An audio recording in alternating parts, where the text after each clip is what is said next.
eh, bagian sekolah minggu. Guru sekolah minggu itu pemimpin dari anak-anak sekolah minggu. Dia harus menyiapkan bahan-bahan,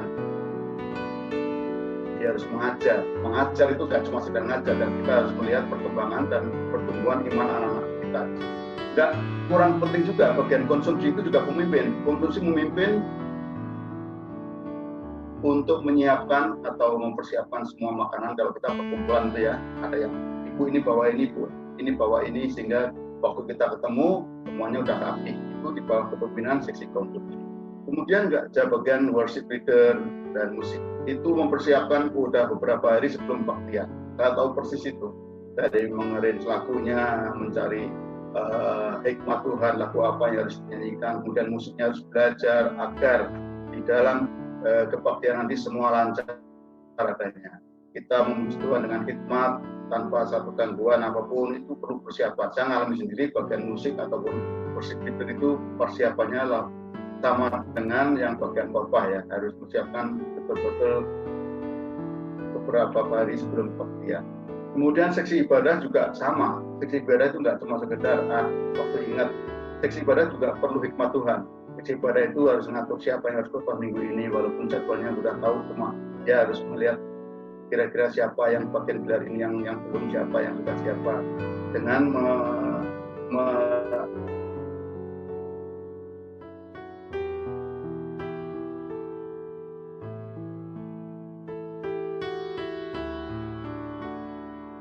berdoa siapa yang harus bertobat.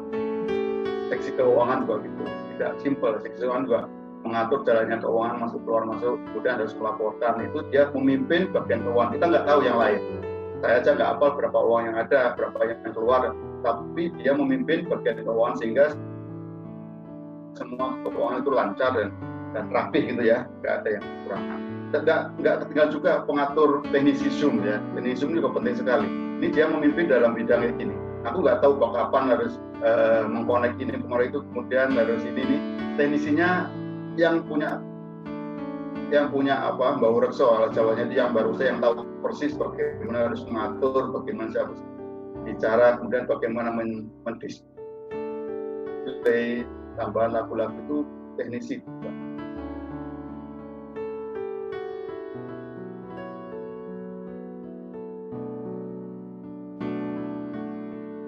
Komunitas pekerjaan, dan kita punya juga orang-orang yang harus kita pimpin di tempat pekerjaan kita ya. Kemudian model kepemimpinan apa yang harus kita terapkan dalam kehidupan kita sehingga sejalan dengan keinginan Tuhan gitu ya. Mungkin kita harus mencontoh kepemimpinan yang saat ini, apa, karismatik, transaksional, transformasional, atau otoriter, ideal, atau kayak kepemimpinan militer. Nah, kalau militer ini aku ingat Pak Silesius ini bahwa aku ini kalau Matthew udah langsung Matthew diam, kalau lagi Matthew lagi apa kasah gitu, ambil aja Matthew. Nah ini kayak kepemimpinan militer, dikit militer, bahwa apa yang dikehendaki Tuhan di dalam Alkitab, pastilah kita tahu apa yang dikehendaki Tuhan.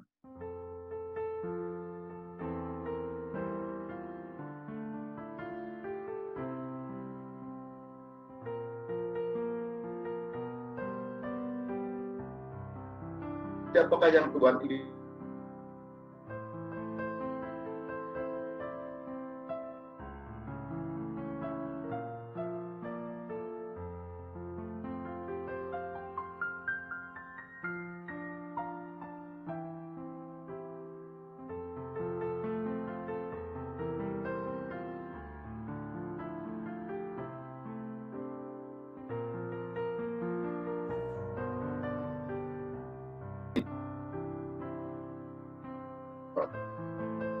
ya, dari apa yang menjadi kehendak Tuhan itu kita dari Alkitab ya, ada beberapa landasan, prinsip-prinsip kepemimpinan yang harus kita lakukan di dalam kehidupan kita ya. Yang pertama adalah satu, kasih ya. Dari Markus 12 ayat 29 sampai 31, sahabat akan ya. Jawab Yesus, hukum yang terutama ialah, dengarlah hai orang Israel, Tuhan Allah kita, Tuhan itu esa. Kasihlah Tuhan Allahmu dengan segenap hatimu dan dengan segenap jiwamu dan segenap akal budimu dan dengan segenap kekuatanmu. Dan hukum yang kedua ialah kasihilah sesamamu manusia seperti dirimu sendiri. Tidak ada hukum lain yang lebih utama daripada kedua hukum ini. Kasih kepada Tuhan dan sesama adalah perintah yang utama dan tidak ada hukum lain yang lebih utama. Jadi kasihlah Allah dan sesama itu adalah yang perintah yang utama. Itulah menjadi dasar pertama dari kepemimpinan Kristiani. Jadi kasihilah Tuhan Allahmu dan sesama. Kasih yang pertama itu adalah kasih.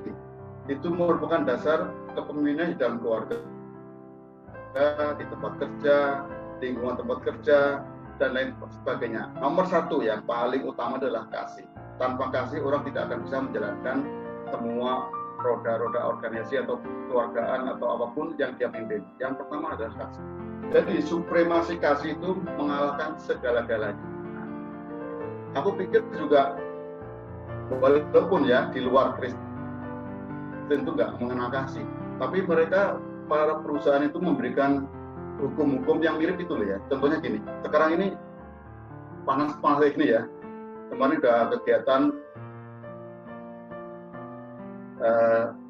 reactor replacement ya. Jadi kita mengacu pada heat index. Heat index itu kan ada kaitannya dengan kesehatan ya, safety juga. Ketika perusahaan mengizinkan orang bekerja pada 50 degree heat index-nya ya, itu udah melanggar ya. Makanya perusahaan memberikan batasan bahwa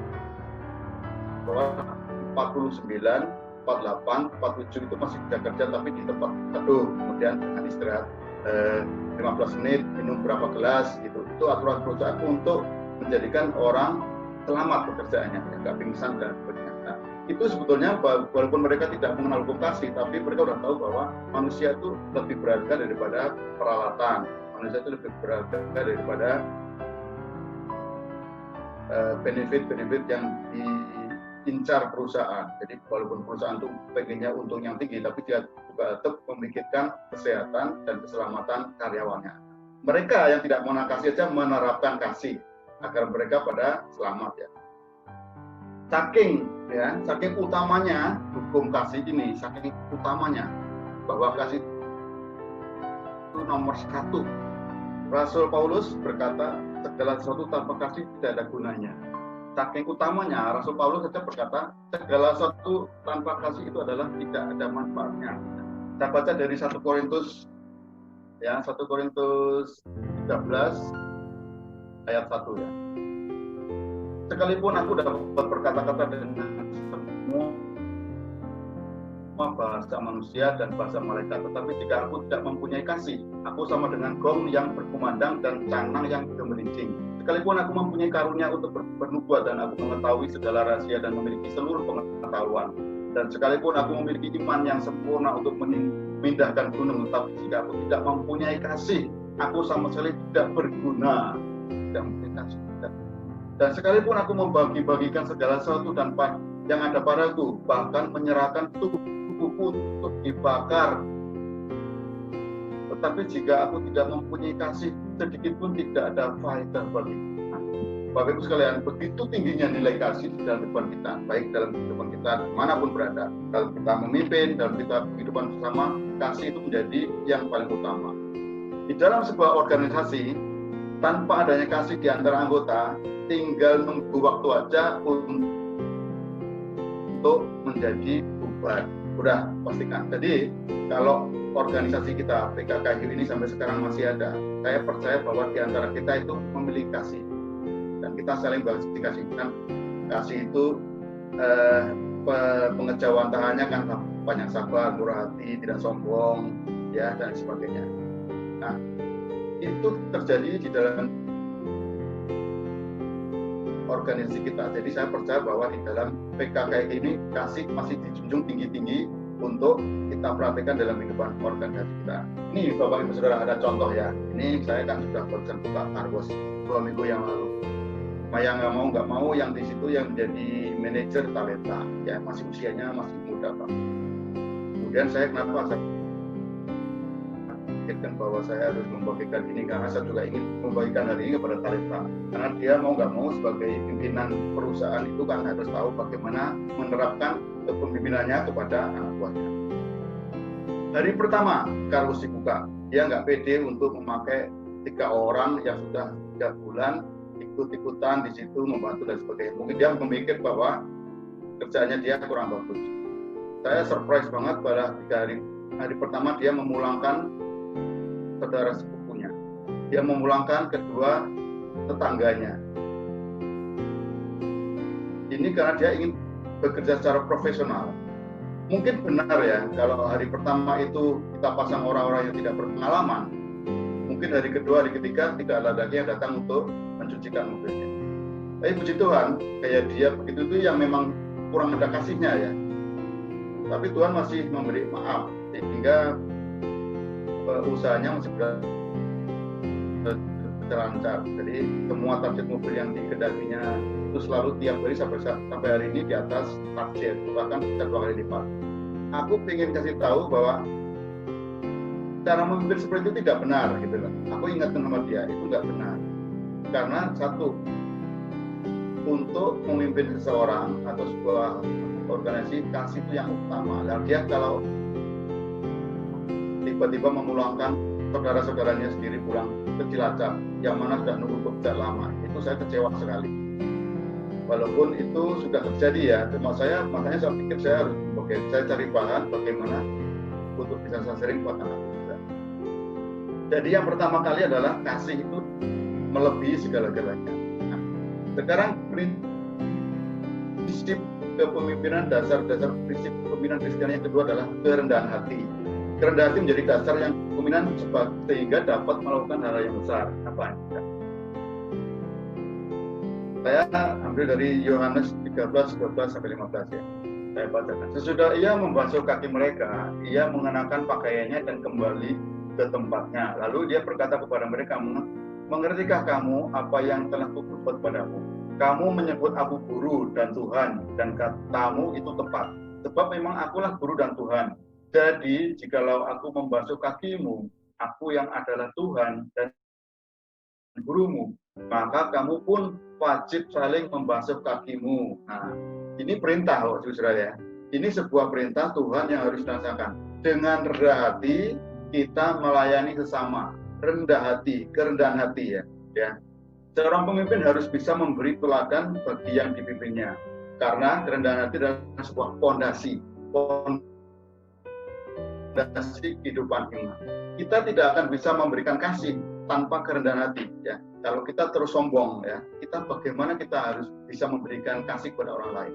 Jadi kerendahan hati adalah sebuah fondasi iman, sehingga kita bisa memberikan kasih kepada orang lain. Kerendahan hati bukan berarti kita menghilangkan visi misi kita dan semangat kita untuk mengerjakan sesuatu ya di dalam organisasi kita. Tetap aja semangat ada, misi visi tetap aja. Cuma kerendahan itu akan menjadikan Tuhan itu sesuatu yang menjadi andalan kita. Walaupun kita bekerja dengan kerja keras, tapi tetap rendah hati. Suatu saat keberhasilan itu akan datang dari Tuhan. Nah, itulah. Kerendahan hati berarti merasakan dirinya itu nggak ada apa-apanya. Tapi sebaliknya Tuhan tuh yang penuh dengan kuasa. Itulah namanya kerendahan hati. Merasa diri itu nggak ada apa-apanya. Tidak ada apa-apanya dapat Tuhan. Walaupun aku secara teknis bisa mengerjakan pekerjaan. Cuma aku harus merendahkan diri karena aku di hadapan Tuhan tidak ada apa-apanya. Sehingga kalau kita mengandalkan Tuhan, Tuhan akan bisa memampukan kita untuk mengerjakan segala hal yang tidak mungkin bagi pikiran kita. Jemaat yang terkasih, orang itu bisa berubah dari rendah hati menjadi tinggi hati karena 3 hal. Ini sudah umum ya, rahasia umum ya. Rahasia umum. Orang awalnya itu rendah hati. Setelah mencapai tertentu tiba-tiba menjadi tinggi hati. Ada 3 hal yang membuat orang dari rendah hati menjadi tinggi hati. Yang pertama adalah kekuasaan. Nah, yang kedua adalah perlakuan khusus kepada seorang tersebut. Yang ketiga adalah kesuksesan ya. 3 hal ini bisa membuat orang dari rendah hati menjadi tinggi hati. Nah, contohnya ya, di dalam Amsal 18:12. Amsal 18:12. Tinggi hati mendahului kehancuran. Nah, Nah, percaya nggak? Tetapi kerendahan hati mendahului kehormatan. Ya. Jika orang udah tinggi hati, nah, tandanya itu dia akan memetik belakangnya itu sebuah keturunan. Tapi jika orang dari awal udah rendah hati selama hidupnya, dia akan mendahului, akan dapat kehormatan pada belakangnya. Ya, 3 hal ini yang pertama, orang bisa berubah dari rendah hati menjadi tinggi hati itu karena kekuasaan. Kita sering lihat kan para politikus itu waktu masih malang melintang di dalam dunia politik, dia ngomongnya rendah hati banget sama masyarakat ya, sama masyarakat, berkunjung ke masyarakat, kemudian dia memberikan input-input yang sangat bahasanya sangat enak didengar gitu lah. Namun setelah mereka menjadi pejabat ya, menduduki sebuah kedudukan yang hebat dalam pemerintahan, kemudian keluar gaya-gayanya aslinya keluar. Nah itulah. Kalau orang mau lihat orang itu kayak apa, teslah dia dengan sebuah kekuasaan. Ketika dia diberi kekuasaan, kalau dia akan berubah menjadi tinggi hati, lah. Itu aslinya orang seperti ini. Ini banyak hal ini aku sering lihat di TV ya, orang-orang, para politikus, para anggota dewan yang dulunya masih menginginkan masyarakat untuk dipilih, setelah dipilih dia mulai tinggi hati. Kemudian perlakuan khusus. Nah ini sebetulnya ada terjadi juga ya, seperti gini, istilah hamba Tuhan itu kalau kita melihat bahwa hamba Tuhan kita hormati, kita melihat bahwa hamba Tuhan itu punya level tertentu ya, karena dia bukan hamba-hamba seperti yang di rumah itu. Nah suatu saat hamba Tuhan ini bisa juga tergelincir menjadi sombong atau tinggi hati. Suatu saat kalau dia bilang, kamu kerjanya cuma hamba Tuhan. Kalau dia balas untuk menanggap masa itu, saya hamba Tuhan, saya hamba, memang saya hamba, tapi saya kan hamba Tuhan. Nah, kadang dia akan menyombongkan diri bahwa hamba saya ini bukan hamba-hamba yang kalian pikir, hamba saya ini hambanya Tuhan. Kamu lihat sendiri kan, kalau jadi hamba Tuhan berapa tingginya level kita. Bahkan orang yang hamba-hamba Tuhan itu kadang berlaku seperti Tuhan sendiri gitu loh. Kadang hamba-hamba Tuhan itu malah berlaku sepertinya Tuhan. Itulah perlakuan khusus itu bisa tidak semua hamba Tuhan kayak gitu, atau Tuhan tidak ada. Jadi perlakuan khusus membuat seorang hamba Tuhan menjadi tinggi hati, seolah dia yang menjadi Tuhan. Yang ketiga, kesuksesan membuat orang berubah jadi rendah hati jadi tinggi hati. Ini banyak ini di dalam dunia perfilman ya, artis itu banyak dulu humble, setelah terkenal kemudian menjadi sombong, menjadi tinggi hati, banyak kita temui, dan akhirnya juga mereka mendapatkan hal-hal yang buruk, misalnya mereka kemudian narkoba, kemudian barusan terkenal tiba-tiba menjadi tahanan. Nah, kenapa dia terjemur dalam narkoba? Karena dia merendahkan, jadi dia tidak menghormati Tuhan, istilahnya dia udah mulai bisa mandiri, bisa hidup sendiri, punya penghasilan yang baik, kemudian dia udah mulai melecehkan Tuhan. Itu namanya tinggi hati di hadapan Tuhan ya. Kemudian udah mulai melupa, kemudian dia dengan penghasilan yang baik itu mulai membeli narkoba. Itu sering terjadi ya, dunia hiburan ya. Bahkan juga di pemerintahan juga ada. Ya. Jadi 3 hal tersebut menjadikan orang rendah hati menjadi tinggi hati adalah kekuasaan, perlakuan khusus, kemudian kesuksesan. Bapak Ibu sekalian, tinggi hati ya. Tinggi hati itu ada ceritanya Raja Uzia di dalam 2 Tawarikh 26 ya. 2 Tawarikh 26. Ini ceritanya Raja Uzia ini menggantikan raja di daerah mana tuh? Oke, daerahnya lupa ya, daerahnya lupa dari namanya. Itu pada ayat 16, Raja Uzia, setelah ia menjadi kuat, ia menjadi tinggi hati, sehingga ia melakukan hal yang merusak. Ia berubah setia kepada Tuhan Allahnya dan memasuki bait Tuhan untuk membakar ukupan di atas mezbah pembakaran ukupan. Saya ulang lagi ya. Setelah ia menjadi kuat, ia menjadi tinggi hati. Kemudian dilanjutkan dengan ayat yang 21. Raja Uzia sakit kusta sampai kepada hari matinya, dan sebagai orang yang sakit kusta ia tinggal di dalam sebuah rumah pengasingan. karena ia dikucilkan dari rumah Tuhan, dan Yotam anaknya mengepalai istana raja dan menjalankan pemerintahan atas rakyat negeri itu. Nah, ini contoh dalam Perjanjian Lama ya. Pada usia 16 tahun menjadi raja menggantikan ayahnya Amasya. Sebelumnya rendah hati karena banyak keberhasilan, jadi menjadi hebat ya, tidak memerlukan lagi Tuhan. Padahal dia beberapa kali ditolong Tuhan melawan bangsa Filistin itu, Tuhan yang menolong dia, sehingga dia bisa berhasil. Kemudian dia menjadikan pasukannya itu pasukan yang amat kuat, dilengkapi dengan busur panah dan perlengkapan tubuh yang pada saat itu tubuhnya hebat ya. Kemudian dia udah mulai melupakan Tuhan, merasa bahwa dia lebih hebat dari Tuhan. Akhirnya dia mendapat penyakit kusta. Nah, mendadak instan penyakit kusta ya, karena dia itu tadi dia memasuki bait Allah untuk membakar ukupan, padahal dia nggak punya hak untuk membakar ukupan kecuali imam-imam agung ya.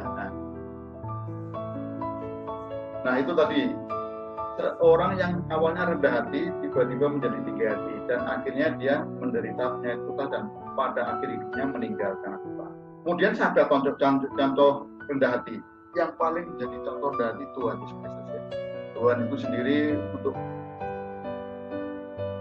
menderakan hati menyuci kaki murid-muridnya, membasuh kaki muridnya. Kemudian dia sebagai Tuhan merendahkan diri untuk salib. Kemudian demi menebus dosa manusia dia mati di kayu salib. Itu bukankah merendahkan diri serendah-rendahnya bagi orang sampai mengorbankan nyawanya. Kemudian dibilang bahwa rendah hati tadi dibilang dalam rendah hati mendahului kehormatan. Kemudian Tuhan Yesus mati di kayu salib. Dan sekarang kehormatan Tuhan Yesus itu dimulakan oleh seluruh umat manusia. Bukankah karena merendahkan diri Tuhan Yesus dimuliakan semua orang? Jadi benar dalam ayat ini. Tinggi hati mendahului kehancuran, tetapi kerendahan hati mendahului kehormatan. Makanya dari itu, Bapak Saudara, di dalam kita memimpin keluarga, dimanapun kita berada ya, di lingkungan gereja, di lingkungan persekutuan, di tempat kerja kita, bagaimana kita itu harus tetap merendahkan diri, ya, merendahkan diri. Gak usah menyombongkan diri, karena ya itu memang bukan refleksi daripada ajaran Tuhan Yesus ya. Merendahkan diri kadang gini, kadang saya nggak setuju kalau orang merendahkan diri itu seolah nggak bisa apa-apa ya. Orangnya sopan, oh ya merendahkan diri mungkin ya kayak profil juga, sehingga orang merendahkan itu disepelekan ya. Kadang memang harus mengalami hal seperti itu, kita merendahkan diri seolah bisa, tapi seolah kita nggak mau memperlihatkan itu karena low profile. Tapi nggak apa, di samping itu orang tetap melihat bagaimana kita atau kualitas kita, walaupun kita merendahkan diri, orang-orang di lingkungan kerja itu tetap lihat, karena hasil kita itu kan nggak cuma dari bicara kita bisa memperlihatkan hasil kerja kita itu lewat hal-hal yang tidak harus dibicarakan di mulut gitu. Jadi sikap merendahkan diri itu sangat penting bagi orang-orang Kristiani. Kemudian prinsip dasar pemimpin yang ketiga adalah ketekunan ya. Di dalam Roma 5 ayat 4 sampai 5 ya. Nah, Roma 5 ayat 4 sampai 5. Dan ketekunan menimbulkan tahan uji, dan tahan uji menimbulkan pengharapan. Dan pengharapan tidak mengecewakan, karena kasih Allah telah dicurahkan di dalam hati kita oleh Roh Kudus yang telah dikaruniakan kepada kita. Nah, Bapak Ibu sekalian, ketekunan itu penting, sangat penting. Di dalam menghadapi ujian-ujian yang dalam sebuah organisasi, di dalam keluarga kita ya, di dalam pekerjaan kita, di dalam organisasi kampung kita, ketekunan itu sangat diperlukan. Ya, kalau kita menghadapi segala masalah-masalah yang penting, yang berat itu, kita jangan menyerah. Kita harus tekun terus bagaimana mendapatkan jalan keluar untuk menyelesaikan masalah itu. ya. Bukannya kita lari dari kenyataan untuk menghindari dari permasalahan, tetapi menghadapi permasalahan dengan minta pertolongan Tuhan, ya, tanpa henti-henti, ya, namanya tekun. Jadi jangan suka, aduh ini masalah ini dalam organisasi ya, takut aja lah. Nah, itu sebenarnya tidak sedikit dari Tuhan, ya. Jadi kita harus tekun bagaimana, kita harus berdoa minta pertolongan Tuhan, berusaha mencoba untuk mengatasi masalah itu dengan tanpa menyerah, ya, don't give up, ya. Kemudian di dalam 1 Korintus 9 ayat 24, ya, 1 Korintus 9 24. Setelah ia menjadi kuat, ia menjadi tinggi. Ya, 1 Korintus 9 ayat 24. Tidak tahukah kamu bahwa di dalam gelanggang pertandingan semua peserta turut berlari, tetapi bahwa hanya satu orang saja yang mendapatkan hadiah. Karena itu larilah begitu rupa sehingga kamu memperolehinya. Seperti di dalam gelanggang pertandingan, kalau Bapak Ibu tidak tekun, tidak sampai finish, tidak akan mendapat apa-apa. Udah berusaha mati-matian, contohnya gini ya, atlet itu, pelari itu, udah latihan berbulan-bulan, kemudian waktu dia berlomba dia tidak bisa menyelesaikan pertandingan karena dia nggak nyampe garis finish, kan sia-sia kan. Makanya diibaratkan gelanggang, kita harus berusaha mencapai garis finish untuk mendapatkan upah, ya. Itulah yang dibilang bahwa di dalam prinsip dasar kepemimpinan itu kita harus tekun. Nah, contoh di dalam kitab Perjanjian Lama itu bisa diambil dari Daniel 6 ayat 21 sampai 24, ya. Daniel 6. Itu memberikan contoh bahwa pemimpin yang amat tekun, Daniel. Daniel 6 ayat 21, sahabat ini. Dan ketika ia sampai di dekat gua itu, bersulah ia kepada Daniel dengan suara yang sayu. Berkatalah ia kepada Daniel, Daniel, hamba Allah yang hidup, Allahmu yang kau sembah dengan tekun. Nah, rajanya aja mengakui bahwa Daniel itu menyembah dengan tekun. Telah sanggupkah ia melepaskan engkau dari singa-singa itu? Lalu kata Daniel kepada raja, ya raja, kekalah hidupmu. Allahku telah mengutus malaikatnya untuk mengatupkan mulut singa-singa itu, sehingga mereka tidak mengapa-makan aku, karena ternyata aku tidak bersalah di hadapannya, di hadapan Allah. Tetapi juga terhadap tuanku, ya raja, aku tidak melakukan kejahatan. Bapak Ibu, Daniel taat tekun kepada Allah, tekun berdoa dan memuji Allah 3 kali sehari dan bersujud kepada Allah. Dia itu seorang yang jenius menurut aku. Ya, disebutkan di Alkitab 10 kali lebih cerdas daripada seluruh orang di kerajaan. Kecerdasannya melebihi 120 wakil raja dan 2 pejabat tinggi lainnya. Dan dia tidak pernah meninggalkan Tuhan Allah. Nah, pada saat dia punya posisi yang amat baik,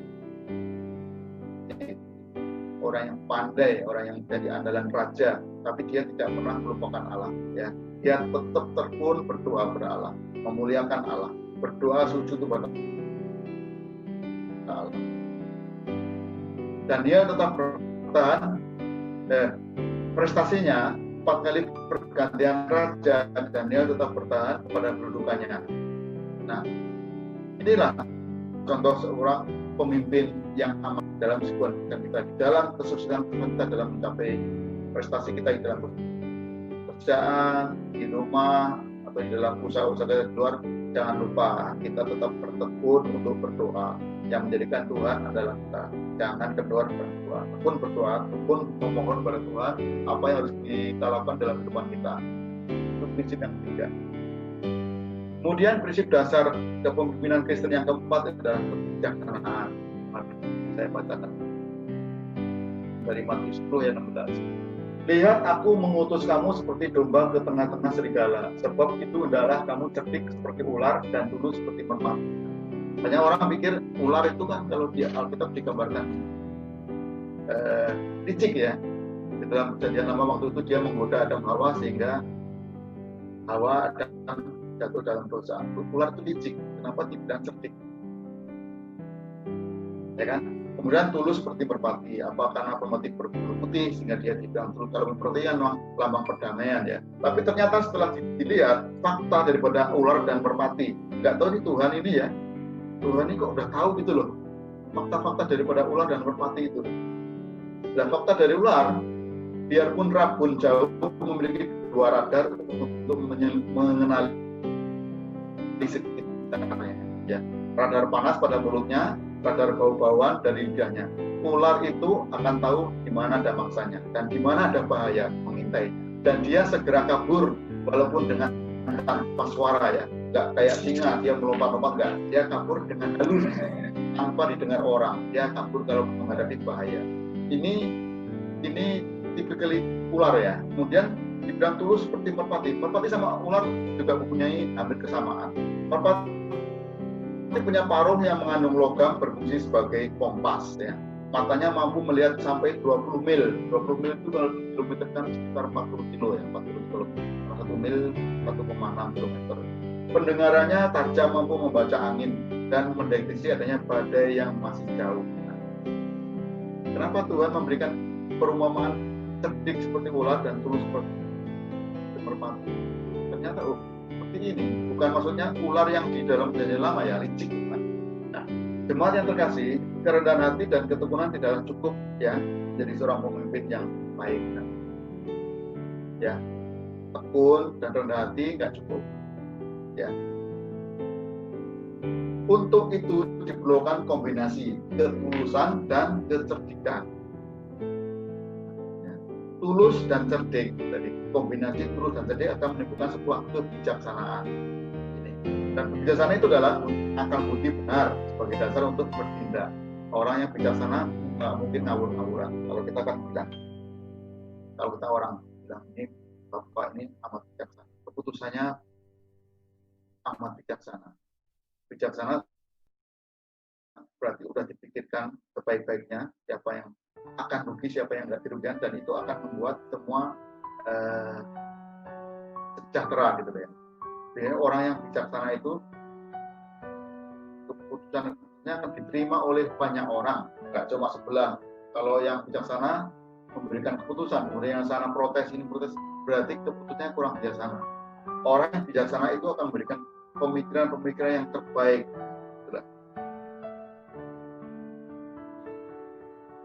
Kebijaksanaan membuat seorang tahu bagaimana harus bertindak ya. Jadi kalau kita punya kebijaksanaan, kita punya hikmat Tuhan, kita tahu bagaimana harus bertindak. Dan diibaratkan tadi kayak ular dan merpati.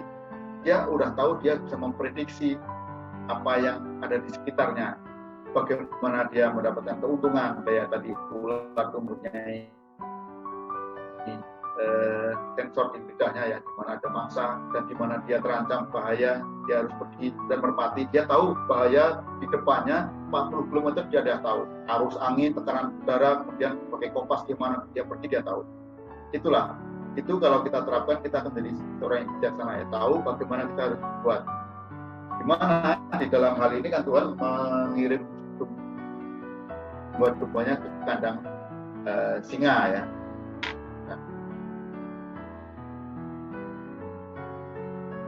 Jadi orang yang bijaksana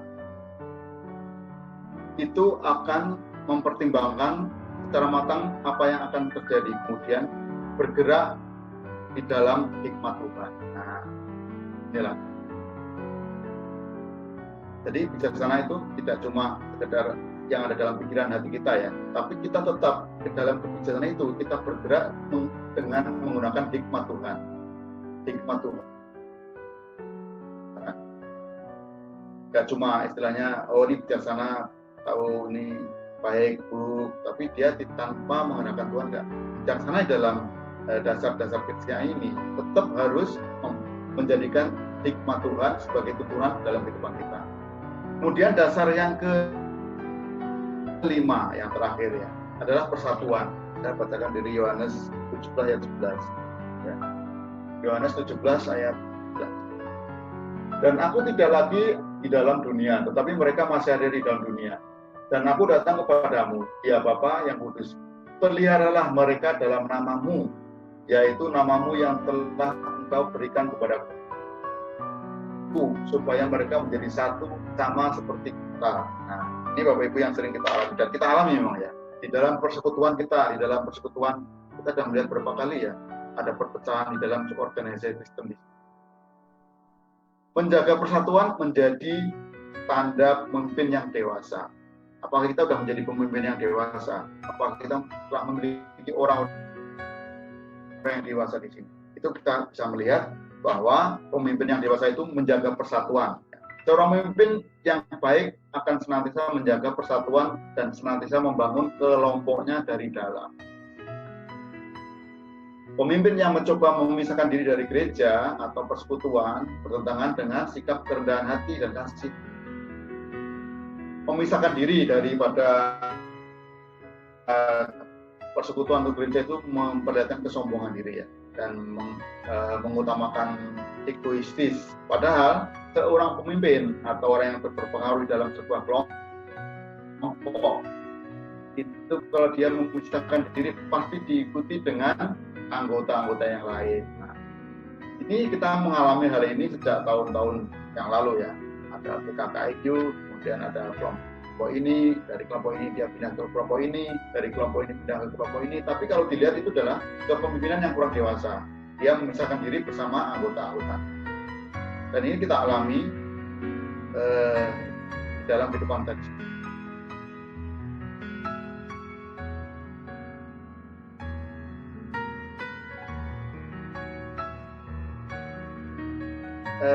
Lima pokok ya untuk kita jalankan di dalam kita memimpin persekutuan kita, dalam kita memimpin kehidupan keluarga kita, dalam kita memimpin apapun organisasi dalam di luar kita juga kita bisa menerapkan bahwa dalam kepemimpinan itu kita harus mendasari semuanya itu melalui kasih ya, yang pertama yang utama.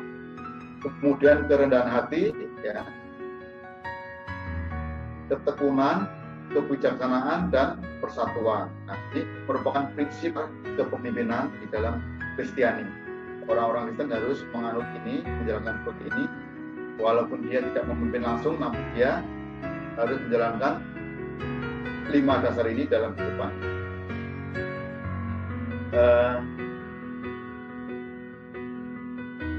Jemaat yang Tuhan, demikian tadi telah kita dengar bersama dasar pembinaan yang telah menjadi kehendak Tuhan Yesus dalam kehidupan kita. Kiranya kita bisa mempraktekkan ini dalam keluarga kecil kita dulu. Kemudian di dalam persekutuan kita, kalau kita sudah memahami seperti ini, bisa dijamin bahwa persekutuan kita ini bisa langgeng ya, karena kita saling mengasihi, kita saling tekun, kita saling rendah hati. Nah, pastilah organisasi ini tidak akan tercerai-berai di antara anggota dan pengurus dan ketua. Itu akan menjadi sesuatu yang amat solid karena semua itu berlandaskan Alkitab ya. Semua ini berdasarkan ajaran-ajaran Tuhan Yesus sendiri. Semoga ini kita bisa praktekkan di dalam kehidupan individual. Makanya saya juga berpikir saya harus menyampaikan ini kepada kalian semua. Jadi saya nggak pernah mendengar seperti ini, dan melalui sharing firman hari ini saya rindu banget untuk memberitahu dia bahwa tidaklah mudah untuk memimpin sebuah organisasi atau perusahaan atau apapun yang melibatkan orang-orang lain yang dia pimpin, karena di sana ada sekitar 10 orang plus 2 15 orang atau orang termasuk mamanya. Jadi ada satu hal yang akan saya sampaikan di sini, sebetulnya tidak mudah mendirikan perusahaan keluarga ya. Kesuksesan dicapai dengan mudah, betul. Kesuksesan dicapai dengan mudah. Waktu buka sampai sekarang tidak akan pernah sepi karena jalan itu memang sangat ramai. Target mobil 15 per hari sekarang dinaikkan 20 mobil per hari. Dan orang selalu bertanya, kok tutup jam 9 kok udah tutup? Tapi tidak mudah karena pada saat hari pertama pun udah terjadi perpecahan antara dia dan kakaknya gitu kan. Yang pertama dia dengan arogannya memulangkan 3 pekerja yang baru belajar ya kan. Kemudian kakaknya dikomplain ini akhirnya kakaknya mengundurkan diri dari perusahaan di situ. Kemudian ya ini saya harus menerapkan prinsip-prinsip kepemimpinan Kristiani. Saya harus berpihak kepada siapa ini? Saya harus membagian ini. Jadi intinya keluarga aku sendiri harus mengetahui bagaimana hidup dalam perkumpulan banyak orang gitu ya. Sekarang kan mau nggak mau Oma juga ketemu pekerja-pekerja, Oma ketemu bagian sekretaris, bagian moles mobil ada, yang bagian cuci mobil ada. Saya ingin bagian seperti ini, karena mereka nggak pernah dengar seperti ini. Makanya semoga ini akan membuat keluargaku juga tahu dengan saya untuk memastikan, untuk mencari bahan untuk saya sharingkan hari ini, karena berdasarkan pengalaman saya tadi. Jam itu minggu-minggu kemarin kita sibuk dalam pergantian katalis ya. Saya pikir gimana sih kepemimpinan ini?